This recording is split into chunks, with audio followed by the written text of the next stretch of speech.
Dá para acreditar que este é nosso último estudo juntos? Bem, pelo menos para esta série.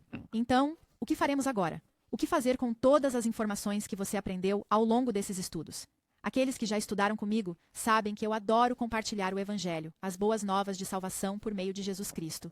Não se trata de fazer parte da minha igreja. Claro, ficarei muito feliz se você decidir fazer parte da minha igreja, mas esse não é o objetivo. No entanto, acredito que a igreja é importante. E, por esse motivo, acredito que seja importante para nosso último estudo entender um pouco mais o conceito de igreja e como, ao longo da história, ela se tornou o que é hoje. As instituições religiosas e os líderes ao longo dos séculos abusaram do poder e deram um nome muito ruim à igreja e a Deus. De fato, a maioria das pessoas hoje em dia escolhe não fazer parte de uma igreja. E eu entendo isso. E esse, na verdade, foi um dos principais motivos pelos quais me tornei ateia. No entanto, ao contrário do que muitas pessoas acreditam, foi Cristo quem criou a igreja. E se ele fez isso, é porque precisamos dela. Jesus é a rocha sobre a qual a igreja foi construída. Deus sabe que precisamos de comunidade. Fomos criados como seres relacionais e precisamos uns dos outros para crescer. A igreja é formada por seres humanos e somos uma grande bagunça, mas é por meio do bom e do ruim que podemos ajudar uns aos outros a crescer. Paulo nos adverte em Hebreus 10, 25, para que não abandonando a nossa congregação, como é costume de alguns, antes admoestando-nos uns aos outros. E tanto mais, quanto vedes que se vai aproximando aquele dia. O próprio Jesus estabeleceu igrejas em toda a Judéia, Galiléia e Samaria, Atos 9, 31, antes de deixar esta terra. E depois que ele se foi, o Senhor acrescentou diariamente à igreja aqueles que estavam sendo salvos. Atos 2:47.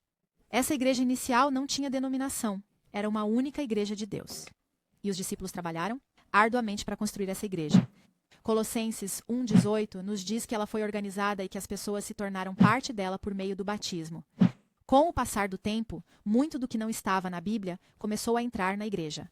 Após a morte de Cristo, os discípulos continuaram a manter na igreja o que estava de acordo com o que aprenderam com Jesus e com as Escrituras. Nós os vemos realizando reuniões, como no Concílio de Jerusalém. E as cartas que eles enviavam às igrejas, nas quais lutavam para manter a pureza da igreja. Mas depois que os discípulos morreram e não havia ninguém que conhecesse Jesus, ou os discípulos diretamente, lentamente, as crenças pagãs começaram a se infiltrar na igreja.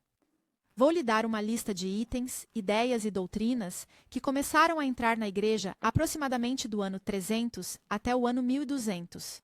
Bom, até por mais tempo, até o ano de 1950, ainda haviam coisas chegando, mas a maior parte delas veio nesse período que vai do ano 300 até o ano 1200.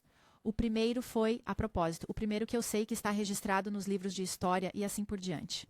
Certo, nos anos 300 houve a entrada do batismo infantil e na mesma época orações aos mortos, como acender velas para os mortos. Isso foi um equívoco porque na época os cristãos, por estarem sendo perseguidos, reuniam-se em cavernas. E esse também era o mesmo lugar onde eles enterravam os mortos. Portanto, por causa da confusão, as pessoas de fora do cristianismo ensinaram que os cristãos também adoravam os mortos, mas originalmente não o faziam. Então, ainda nos anos 300, temos a primeira vez que uma lei dominical foi criada. Isso foi feito por Constantino em 321. Ele era um adorador do Deus Sol. Portanto, foi mais fácil para ele e para as pessoas que o seguiram transferir as orações do sábado para o domingo. Mas essa lei não foi aplicada até 364, ou seja, 40 anos depois. No Concílio de Éfeso, foi a primeira vez que se deu a Maria o título de Mãe de Deus. E no Concílio de Calcedônia, foi dito que Maria, mesmo depois de dar à luz Jesus, permaneceu virgem. No ano de 538, foi quando a Igreja Católica se tornou uma religião oficial e criou a supremacia. Nos anos 600 foi decidido que a missa só poderia ser realizada no estilo gregoriano, que era em latim e com o padre de costas para o povo. No Concílio de Nicéia, já no final dos anos 700, foi decidido que a adoração aos santos era oficial. Isso já estava acontecendo, mas agora era oficial.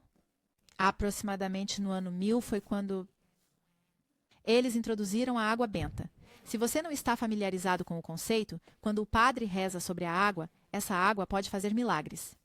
e o rosário, que são aquelas contas pequenas em que as pessoas contam suas orações através delas. Nos anos de 1100, foi decidido que os padres não poderiam mais se casar. Eles precisavam ser solteiros. E tenho certeza de que essa foi uma decisão financeira para eles.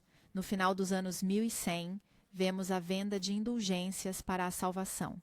E nos anos de 1200, duas coisas importantes aconteceram: a confissão aos padres. Assim, as pessoas não podiam mais se dirigir diretamente a Deus, mas agora tinham que passar por um ser humano e a transubstanciação. Essa é uma palavra difícil, transubstanciação. Essa era uma crença de que quando oravam pelo pão e pelo vinho, não era apenas um simbolismo, mas eles acreditavam que eles realmente se tornavam o sangue e o corpo de Cristo. Nos anos de 1200, quase 1000 anos de crenças pagãs entrando na igreja. Agora a Bíblia é proibida, e em 1231 veio a Inquisição. Ou você faz o que dizemos, torna-se católico, ou o mataremos. Em 1500, surgiram os livros apócrifos, livros que, mesmo na Igreja Católica, eles dizem que não são livros inspirados, mas são bons livros, e esses eram livros que foram acrescentados à Bíblia cristã. Ainda em 1500, no Concílio de Trento, começa o conceito do purgatório, e em 1870 foi decidido que quando o Papa falava a partir de seu cargo oficial, isso vinha diretamente de Deus. Portanto, foi instituída a infalibilidade papal. E em 1950, foi decidido que quando Maria morreu, ela ia direto para o céu. Lentamente, a igreja que Cristo criou mal podia ser reconhecida, mas o domínio de uma religião que não era a de Deus não duraria para sempre. Daniel 7:25 prevê que o poder dessa religião, seu domínio, duraria apenas 1260 e então receberia uma ferida mortal. A história nos conta que o Vaticano ganhou o poder máximo aproximadamente em 538 d.C. e reinou até 1198. Quando o imperador Napoleão fez com que o Papa Pio VI fosse levado para o cativeiro e o Vaticano perdeu seu status de poder civil autônomo. A ferida mortal profetizada em Apocalipse 13:3. O longo período de trevas fez com que o cristianismo, de acordo com Cristo, quase desaparecesse. Mas Deus sempre cuidou de seu povo e de seu mundo. Apocalipse 12:6 nos diz que Deus cuidaria de sua igreja no deserto, escondendo-a enquanto o reinado do falso cristianismo reinava. Durante esse período, um pequeno grupo de pessoas que mais tarde ficou conhecido como os valdenses, em homenagem ao seu líder, escondeu-se nos Alpes da Itália, Suíça e outras partes da Europa. Eles tinham acesso a partes da Bíblia e as valorizavam mais do que suas próprias vidas. Passavam o inverno escondidos nas montanhas, fazendo cópias manuscritas das Escrituras, e durante o verão desciam dos Alpes. Conseguiam empregos nos mercados e, quando encontravam uma oportunidade de compartilhar sua fé, o faziam, arriscando suas próprias vidas. Muitas vezes, os romanos descobriam as aldeias dos valdenses e matavam cada um deles. Tive o privilégio de visitar um vilarejo valdense nas montanhas da Itália. Nesse vilarejo específico, a maioria dos moradores foram mortos em uma caverna onde se escondiam dos romanos. Foi uma imagem incrível, graças à bravura de pessoas como os valdenses, que hoje temos a Bíblia. Foi por meio de pessoas como eles que, aos poucos, a luz de Deus e sua verdade começaram a brilhar novamente, e a reforma começou. Por volta do ano 1415, Hus descobriu que a obediência deveria ser somente a Deus, não à igreja, se a igreja não estivesse seguindo Deus. Seus seguidores eram conhecidos como os hussitas. Por volta do ano 1530, Lutero escreveu as 52 teses e as pendurou na porta de sua igreja, causando um grande caos e quase sua morte. Assista ao filme de Martinho Lutero, é muito esclarecedor. Ele descobriu, por meio da Bíblia, que a salvação era pela graça de Cristo, não pelas obras. Ele não queria abandonar sua igreja ou destruí-la. Ele queria reformá-la, mas isso era impossível. Logo, seus seguidores fundaram a Igreja Luterana. Ele restaurou uma parte da verdade de Deus, mas não foi longe o suficiente. Por volta do ano 1541, Calvino aprendeu sobre o crescimento em Cristo e foi o fundador da Igreja Presbiteriana. Roger Williams, por volta do ano 1638, percebeu na Bíblia que bebês não deveriam ser batizados. Ele foi o fundador da Igreja Batista. Por volta do ano 184, Wesley percebeu que a santidade era importante. Até aquele momento, na Igreja Cristã, acreditava-se que o que você fazia na carne não afetava sua alma ou sua salvação. Wesley também desenvolveu o estudo sistemático das Escrituras, mais ou menos como estamos fazendo hoje. Ele desenvolveu um método de estudo.